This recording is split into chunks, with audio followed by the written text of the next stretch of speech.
This is Peter Mollins with Spreedly, and welcome to another edition of Payments Dialogue. It's great to have you with us. Joining me today is Brian Hendrix, also from Spreedly. Brian, welcome. Thanks, Peter. So today, as I say, we're going to be talking about PCI compliance, and would love to hear a little bit about your background and what you do at Spreedly and how that connects into PCI compliance. Absolutely. So from a background perspective, in a prior life to Spreedly, I spent about 10 years in the payment space while I worked at a POS company that did point of sale for higher education primarily. But I worked with registers, standalone terminals like kiosks, handheld registers as well, mobile devices that process credit cards, and online. So I've seen quite a lot of different types of PCI implementations across the suite of products we offered. And now I'm here at Spreedly as a senior product manager. Well, terrific. Well, it should be a great conversation. I absolutely agree. I look forward to it. All right, Brian. So first of all, can you give us a brief overview of what PCI actually is and what it means within the payments industry?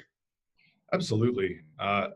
Really, PCI compliance is a governing body that's there to help everybody process credit cards safely. We all know from what we've seen with breach after breach and loss of credit card after credit card, and I think most of us at this point have been touched by some type of fraud. I know I've lost a few card numbers to fraud. This is an attempt to establish some minimum standards by which we should process credit cards.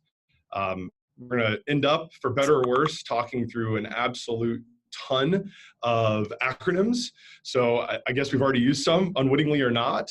PCI itself and PCI SSC is an acronym. So let's maybe highlight a few of these to anchor our conversation. So PCI SSC, that's the Payment Card Industry, PCI Security Standards Council.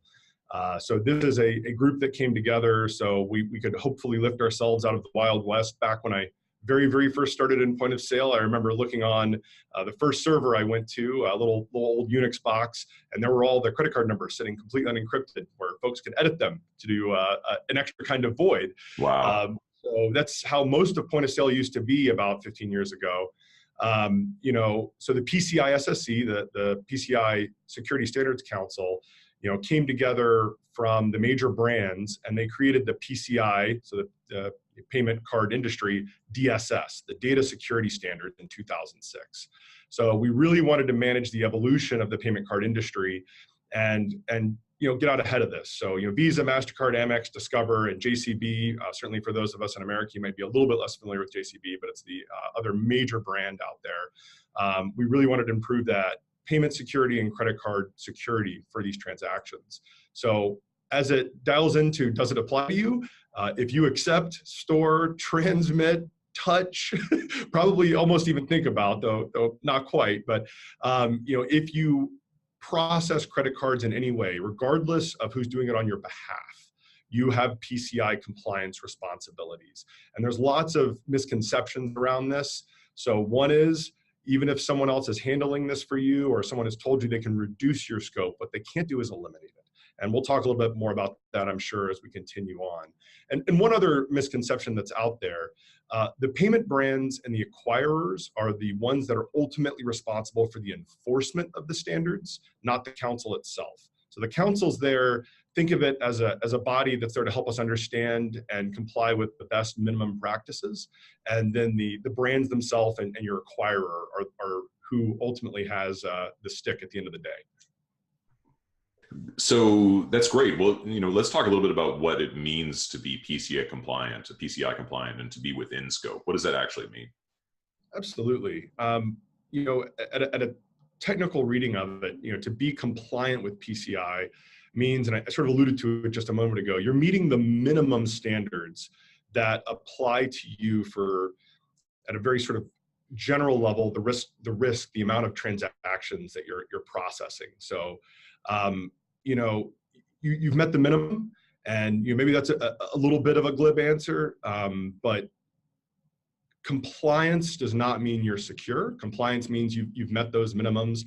And one of the things I always like to point out to anyone when I talk about PCI, or when I've gone out to speak about PCI, is that if you think through every single business that has had a breach, and there have been hundreds and hundreds and hundreds at this point, from the very, very large to the very, very small companies, and all of the logos you've seen come across the news, every one of them has at least one thing in common. And that is every one of them thought they were PCI compliant at the time. They had met the standards, or so they believed, to be PCI compliant. But in everyone that I've researched, everyone that I've read about, I used to read every single one, but they've come so fast and furious at this point, it's hard to keep up. The forensics, the data forensics on the other end, ultimately find out that there's something in the business processes, or something in the network segmentation, or an adjoining system, in the case of one of the more famous breaches, that allowed a breach. And that was actually not compliant with the PCI standards that were set forth.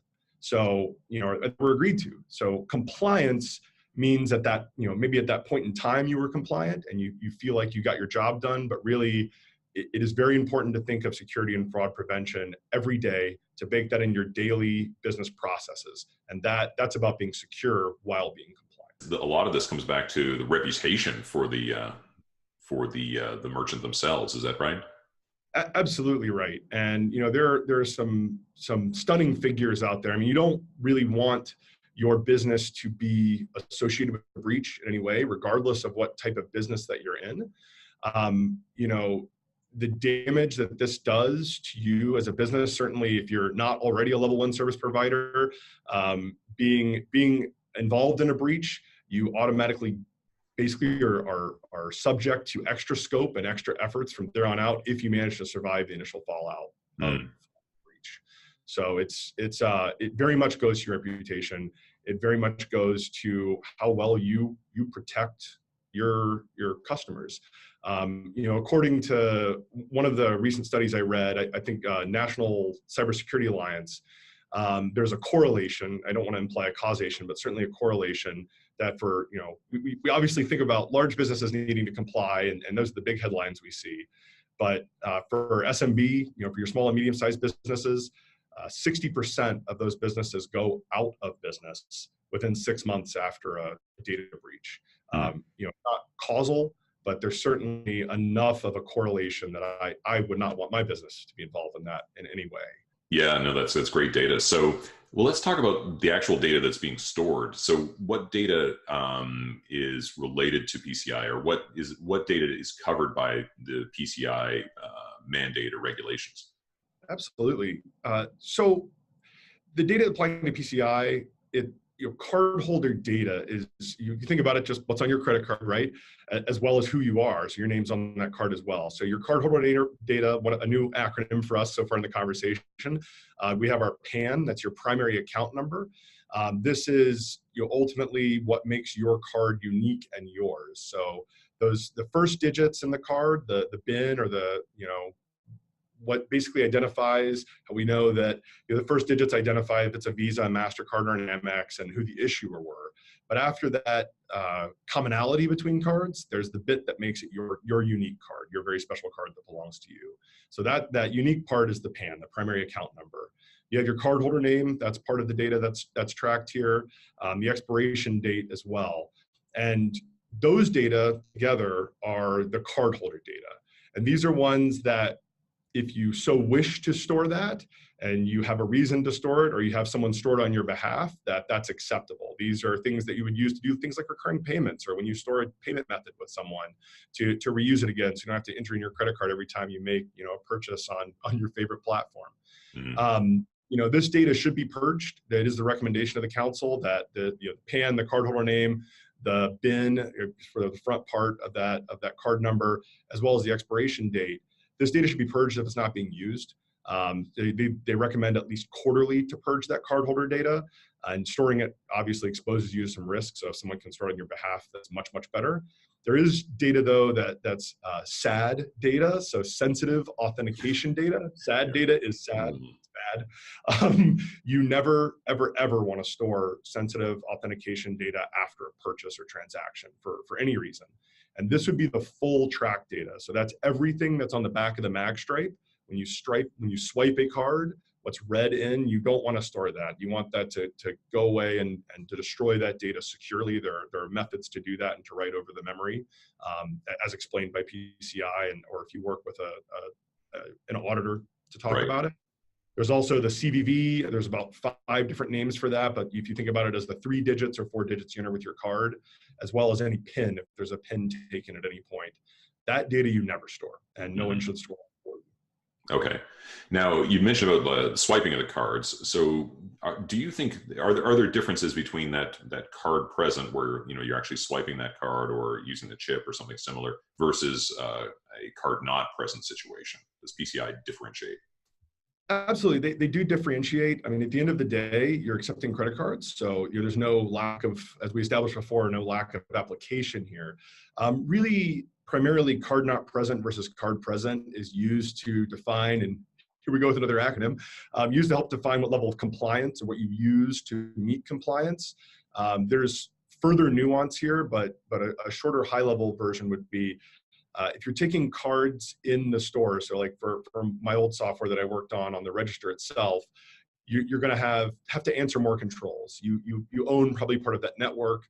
You're transferring that data across the network in case, and outside of a few very special circumstances, your self-assessment, if you're allowed because of your lower volume to self-assess your PCI, so it's called an SAQ, a self-assessment questionnaire, you would have a higher number of controls, a higher number of questions you'd have to answer for a card not present in general, compared to a card not present transaction where, you may just have a website and you'd have a little bit less. There's not a physical piece of hardware there in your store or at your place where the card data is residing, even for a fraction of a second. So these SAQ levels range from A to D. D is the catch-all. And that's where you have a card present transaction. It is being written to memory briefly and being sent out. Certainly, if you can't prove your way out of D, you answer D. As I recall, that's somewhere in like the 329.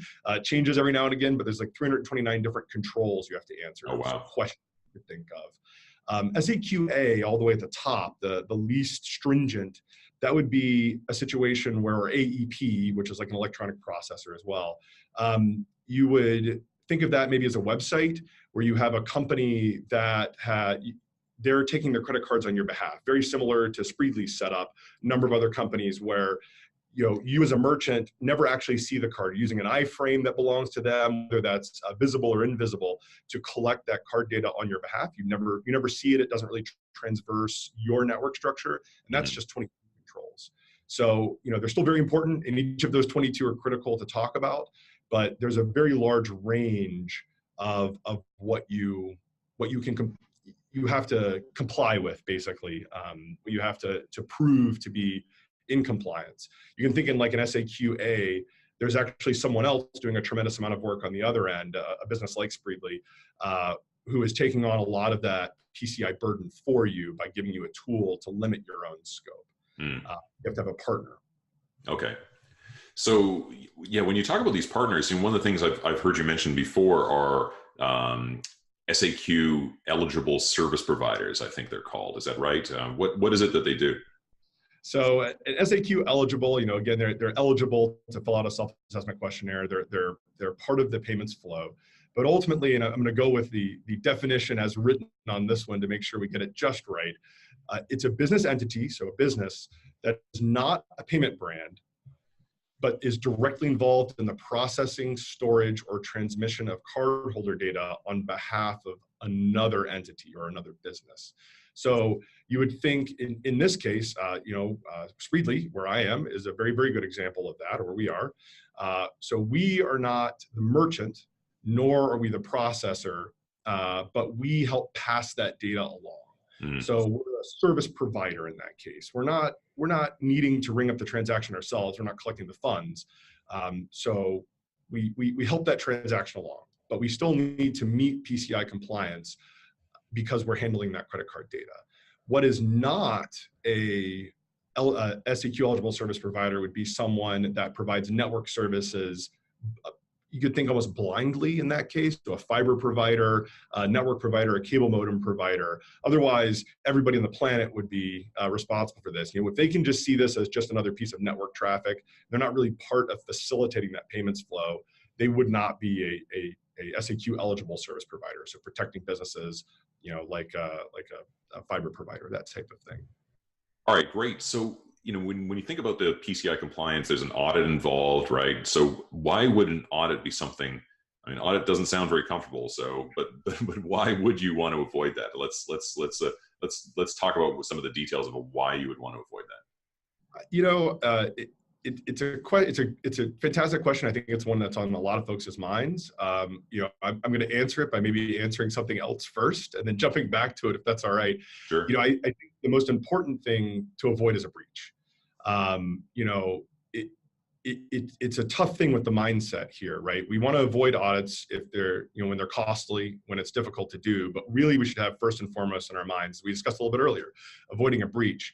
Looking at another recent study from IBM Security and the Ponemon Institute, the average breach around the globe, when you take a look at all the different ones from the very largest to the very smallest, we're looking at almost $3.86 million for the average breach in cost to the business, cost all around the business.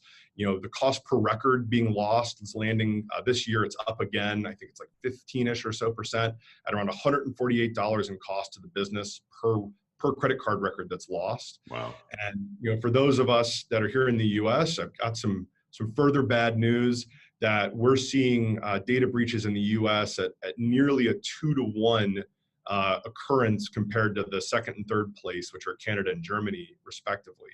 So, any concept of avoiding, embracing, even using that term, we want to embrace audits if that's what's the best thing that'll help our business, or embrace the SAQ. We want to make friends with our QSAs, our qualified security assessors.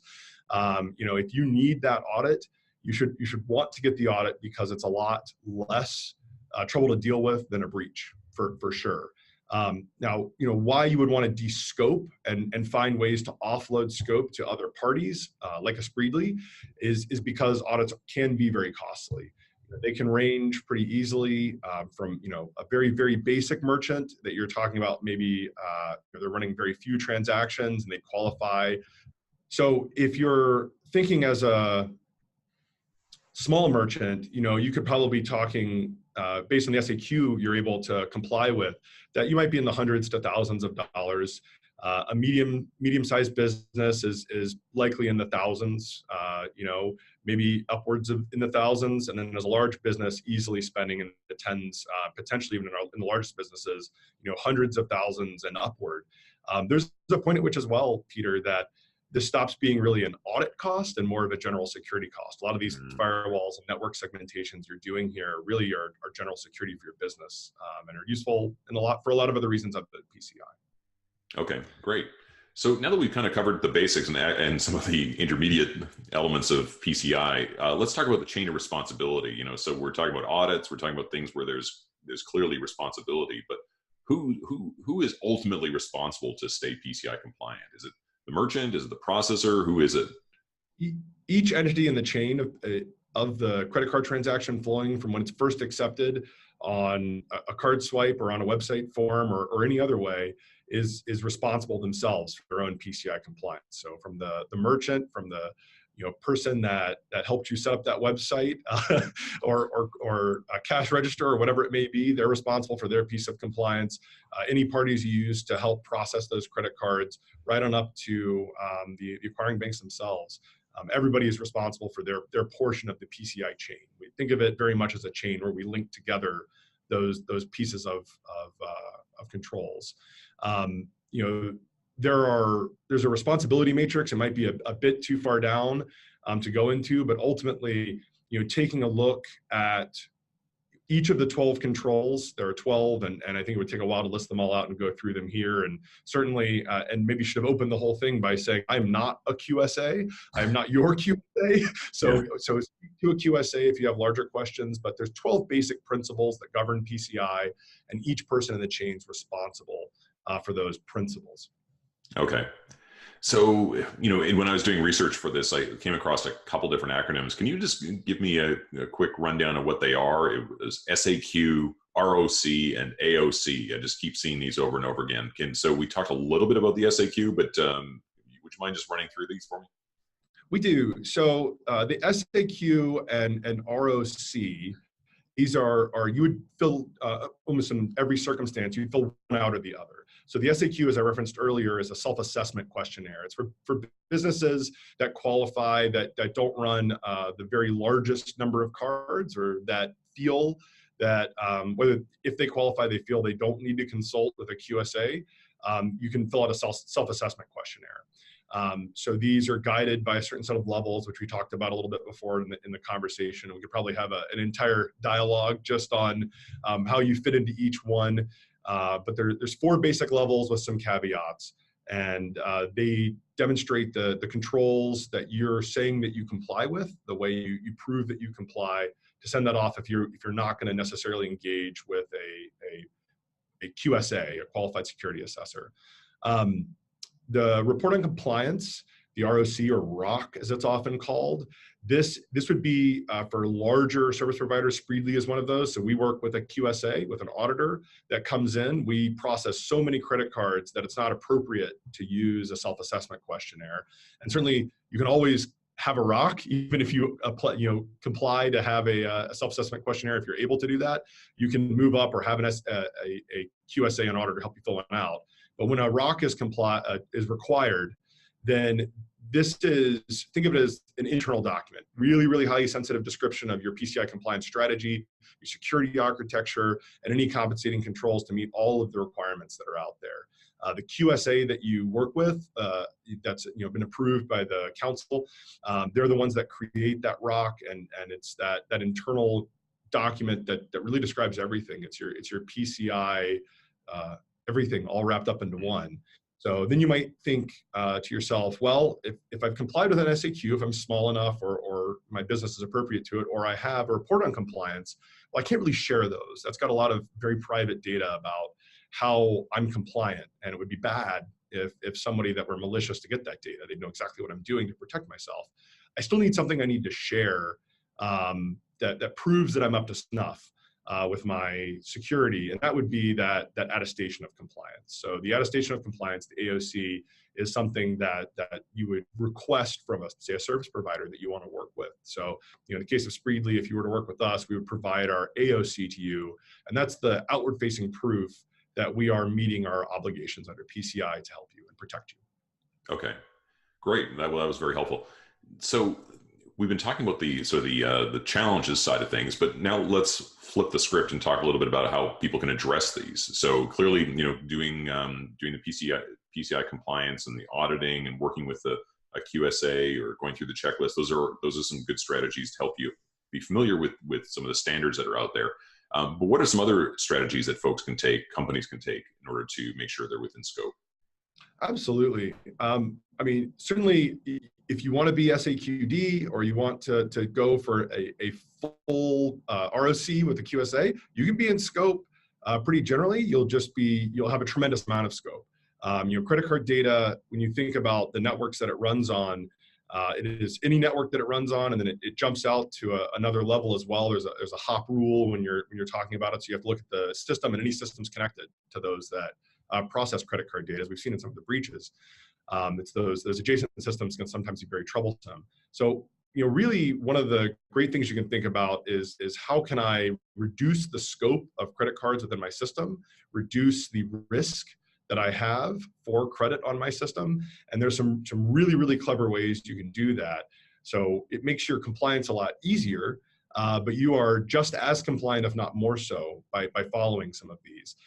One of the best ways to do that is not storing or seeing credit cards at any time. So certainly at rest, and making sure that if they are crossing your network at all, that they're really handled by a third party that is built specifically to do this. And certainly if you need access to those credit cards again, you have someone else vault those credit cards for you. It's a fairly standard industry term at this point to have a third-party vault.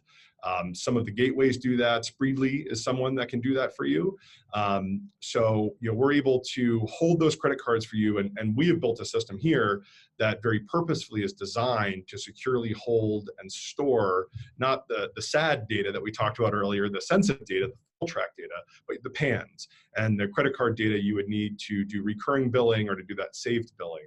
So that way you can de-scope your own application and not have to comply with the tons and tons of controls that are out there, and have Spreedly comply for those controls for you. And we can do that on your behalf. So that's probably the best way to reduce your scope. Okay. Well, great. Well, Brian, this has been super helpful, but let's get out your crystal ball and talk about some of the PCI mandates that are coming up in 2019. And what are some things that people should know going forward? Yeah, absolutely. So this year there's three things that are changing that I'm aware of, or have just changed, that are probably worth talking about. Phone-based transactions are an interesting one. You'd think where someone calls in and provides a credit card number to someone maybe at a bank of phones, or a customer service person, or somebody taking that credit card over the phone. Those are considered to be card not present transactions. And they certainly were afforded scope reduction. You have to train folks that handle credit card numbers no matter what. That's part of your compliance. But what's interesting is those phone-based card not present transactions haven't had an update to the way and methods in which we need to handle those, and the rules we need to follow since their inception back in March 2011.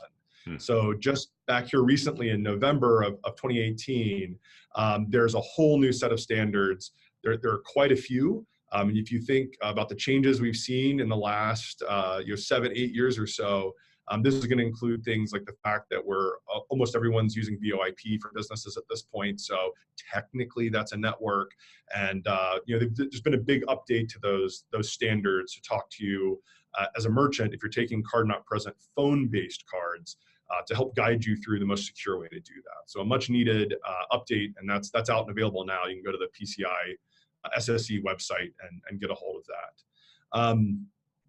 Also, maybe not quite specifically PCI, but very much in the realm of what you should be thinking about with your card security. The advent of EMV in America, the chip cards, has, as everyone expected in the market, pushed fraud online. So fraud incidences online and bot attacks have, as predicted, gone up, and there are more and more breaches being attempted, and more fraud based on those stolen cards being attempted. So going in and taking a very hard look at your fraud management solutions and your fraud management strategies, if this isn't something that's front of mind for you, it absolutely needs to be. Having a fraud team or working with excellent third-party fraud vendors is just going to be critical, in my opinion, over the next few years as we get a hold of this. Certainly, you see that happening in the EU right now with the advent of the PSD2, which drives SCA, more acronyms I know, but think of it as an attempt to make sure that we prove better that the person using your credit card is you.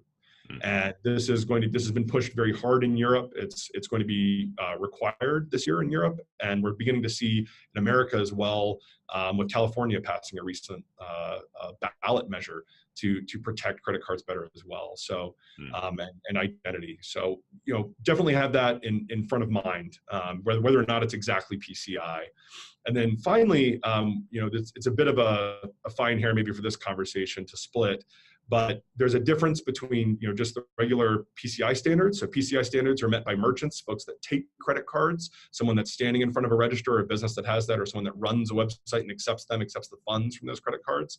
There's a whole different set of standards for folks to comply to that, for example, like I used to, create register software. We're not actually running that software, but we still need to make sure we're setting up vendors that use register software for success. And that's called PADSS, or at least has been for years, Payment Application Data Security Standards. Those are getting also a big, heavy look in the coming year. And this, what used to be called PCI, Payment Card Industry, PADSS, that these types of vendors that create that software for you on registers or kiosks would comply to, are being changed out for a new PCI software security framework. So we're all looking forward to that and the new standards that are coming out, and I guess what will be the newly coined PCI SSF. If you have card present transactions, if you have point of sale systems, kiosk systems, this would be something I would recommend looking into now if you're unfamiliar with it, and talking really to your vendors as it applies to them mostly. Find out what their plan is. I believe that's rolling out now, and vendors will be able, as their PADSS compliance dates come up, they'll be complying with the new PCI SSF. So just make sure you talk to them about their strategy. Okay, terrific. Well, it's a really critical topic, and Brian, really appreciate your thoughts and perspective on it. This has been good fun and really interesting. Well, thanks so much, and happy to answer any questions that come up after this. I actually enjoy it quite a bit. It's wonderful to be able to help folks. That sounds great. Brian, thanks again. And to everyone out there, again, thank you for joining us on this edition of Payments Dialogue. And we'll be back in the near future with another great payments topic. So again, thanks very much. Thank you.